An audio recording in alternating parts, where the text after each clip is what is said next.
Diabetes అంటే sugar ఎక్కువగా ఉండేటువంటి వ్యాధి ఏదైతే ఉందో అది శరీరంలోని ప్రతి అవయవాన్ని కూడా ఎఫెక్ట్ చేస్తుంది. కళ్ళ నుంచి కాళ్ళ దాకా అది ఎఫెక్ట్ చేయనటువంటి అవయవం అంటూ లేదేం లేదు. దీంట్లో మన చెవులు కూడా వస్తాయి. మనం వినికిడి విషయానికి వచ్చినట్లయితే వినికిడి సమస్య అనేది షుగర్ వ్యాధి ఉండేటువంటి వాళ్ళల్లో షుగర్ వ్యాధి లేనటువంటి వాళ్ళకన్నా కూడా డబల్ రిస్క్ ఎక్కువగా ఉంటుంది. అంటే డయాబెటీస్ ఉంటే కనుక వాళ్ళకి ఈ హియరింగ్ ప్రాబ్లమ్స్ అనేది ఉండేటువంటి రిస్క్ చాలా ఎక్కువగా ఉంటుందన్నమాట.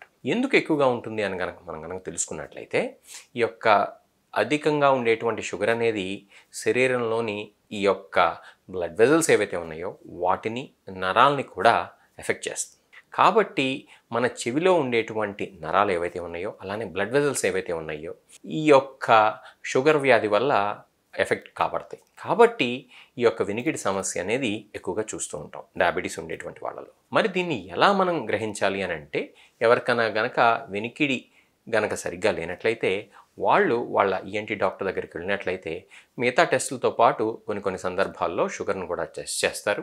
వాళ్ళకి షుగర్ ఉన్నట్లయితే కనుక ఆ బ్లడ్ షుగర్ లెవెల్స్ని కంట్రోల్లో చేసుకున్నట్లయితే ఇంకా ఈ వినికిడి సమస్య పెరగకుండా ఉండేటువంటి అవకాశం ఉంటుంది.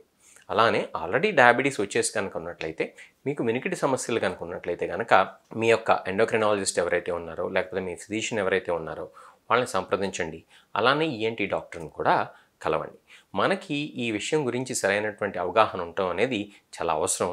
లేనట్లయితే కొన్ని సందర్భాల్లో ఈ యొక్క బ్లడ్ షుగర్ లెవెల్ ఎక్కువగా ఉండటం వలన ఈ యొక్క వినికిడి సమస్య అనేది బాగా పెరిగిపోయి అసలు వినిపించకుండా పోయేటువంటి అవకాశం కూడా